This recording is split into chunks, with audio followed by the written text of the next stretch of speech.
And we're just getting ready to meet our driver and head out of town.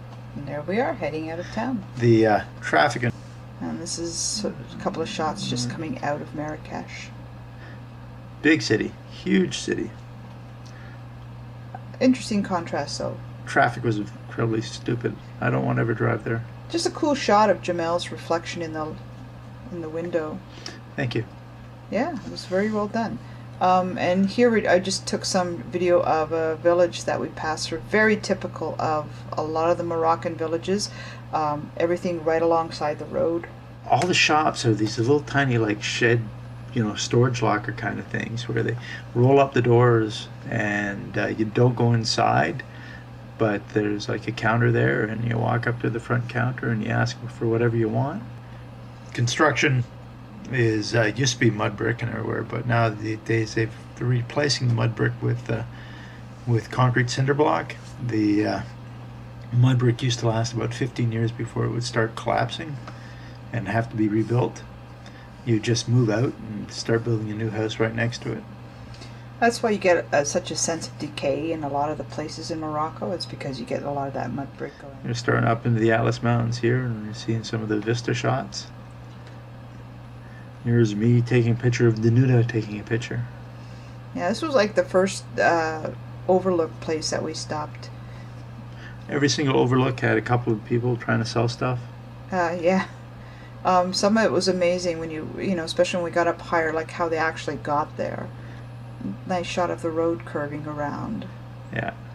So the switchbacks go up and up and up, and you get over to the top of the ridge, and suddenly your switchbacks on the other side. Our driver Jamel, who apparently spends about 10 days driving people around, 1 day with his family, and then 10 days driving people around. Yep. And just you can see a little town on the top of the hill, and it's still very green in this part of the country because we're still on the west side of the Atlas Mountains. Yeah, we're in the valleys going up. Yeah. And just the colors of the mountains were amazing, and they changed, it seemed, from mountain to mountain. And there's us inside the van. Yeah, we saw a lot of that. This is our first rest stop, which was actually quite a nice place, and we learned that we actually had to pay to use the toilets. Not because they were paid toilets, but because it was a person standing there handing out toilet paper. You had to tip. First camels in Morocco. Tourists having their driver take a picture of them. We don't know them. They weren't with us.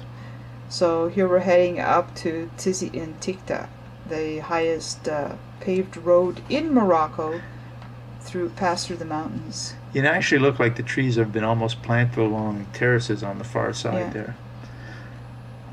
Unfortunately, you don't really get a sense of how high we are in some of these shots. Because there you can see the road up at the top there. Yeah, on the far side there. Yeah. And you can see as it's getting less vegetation and much more rock up here. You're driving along actually the knife ridge of the top of the ridge. Yeah. Which was, well, pretty scary. Yeah. Well, for me anyway. Well, I was a little, You were a little concerned? A little concerned. Okay. Jamel, our driver. Yeah. We thought it was pretty cold up here. Yeah, it was funny. So there's some of the terraced fields.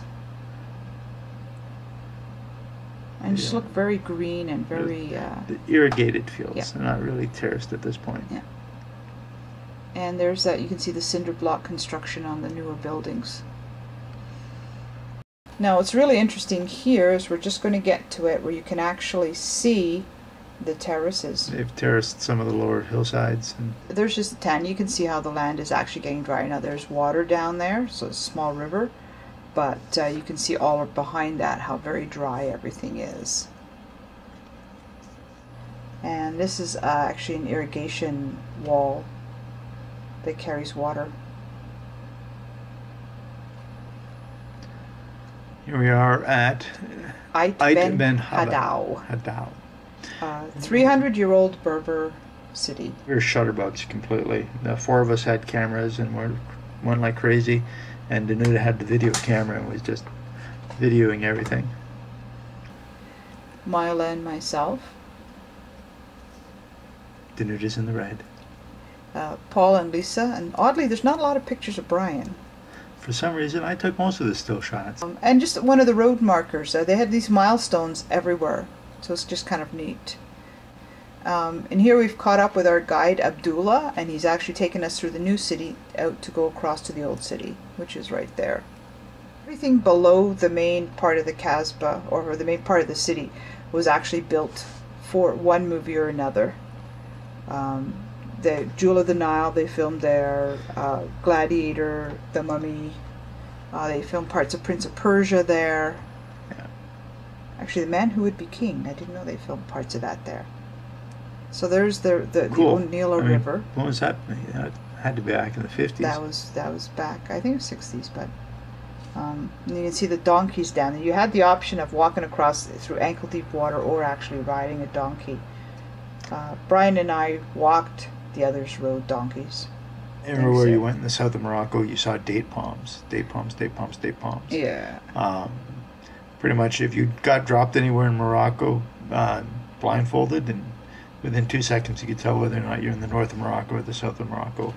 There's, in the south it's all date palms, in the north it was all olive trees. Yeah. Town up the mountain. There's Lisa and Mila. On the donkeys. On the donkey. There was Paul after riding across on the donkey. Yeah, we didn't actually get a picture of him on the donkey. This is the field that was actually the arena for Gladiator. That's actually an irrigation channel on the other side of the river. Yeah. There's an old gypsum mine there just behind where that shot was. Yeah. And you can actually just pick up gypsum crystals all just lying on the ground, tons of them. Our guide thought it was very funny that we were collecting gypsum. And UNESCO actually has gone through and rebuilt a lot of these steps, because originally this was all donkey trails going up here, and a lot of it had eroded. Oh, okay. And Abdullah said that they rebuilt a lot of the paved walkways through here, so that people could actually walk on them again, because they'd pretty much become just runnels for water. Well, up at the top there's a big spot where one of the stairs at the top has all been half washed away, and it looks like they haven't done anything to fix it for years. Well, they are going through and rebuilding a lot of the stuff to make it usable again. But the architecture is very, very, this is the old style, with sort of the tapered towers on the side. A very classic. We saw it repeated over and over. So here... There's me! Ooh! Crazy looking guy. Now there's that really neat little B&B in the old city. Oh, yeah. I think you have pictures of that actually. Yep. Yeah, so we'll find the pictures and put those on. That's looking down from the very, very top, from the fortified wall up at the top. Yeah. So there's actually a hole in the wall here, and Paul and I are both shooting pictures through the hole. And it's interesting because the whole top of the hill is ringed around with a wall, so it looked like it was a defensive work, because the city itself is a Khazar, which is a fortified city. And the vantage point from up there is awesome, so you could see anybody coming from far, far away. So This older part of the city though on the mountain is actually a UNESCO World Heritage Site now. Yeah. Mila actually she's keeping track and trying to see a whole bunch of them. So this trip actually managed to get 5 of them added to her list. In the high flood season, the people that actually still live here in the old city cannot get across to the new city. It's really actually quite spectacular, the whole town up the mountain. UNESCO is funding a bridge to go across so that the two cities are connected all the time. But they make a lot of their tourism by having people come and tour the old city. It seemed to be the #1 industry in Morocco is tourism. And that's the new city on the other side, where we had actually lunch waiting for us because we pre-ordered before we crossed over the river. That's right. We're back on the road, and it's about 4 o'clock, and it's still about 2 hours to Zagora, and we're going to actually get there when it's pitch black, because the sun actually is down by about 5:30. It's dark, and you can see the thing. Morocco's not on the equator, but it's a lot closer, so it really is from 6 in the morning till 6 at night. is the daylight times. And it's pitch black by 6 o'clock. Yeah. We spent a lot of time in the van. Yeah, the travel times were underestimated, so we seemed to spend about 50% more time than we expected driving in the van instead of seeing cool stuff. We saw a lot of cool stuff. Saw lots of cool stuff, but we got really tired of being in the van for so long. It's just this really is all wonderful. rock. These mountains were all just rock. Yeah. Well, we're starting to actually head into the desert. Yeah. Here. Which is a lot of smaller rocks, but still all rock. Yeah. Anyway. Well, tomorrow we'll be in Zagora, and then we'll be off into the desert on Camelback.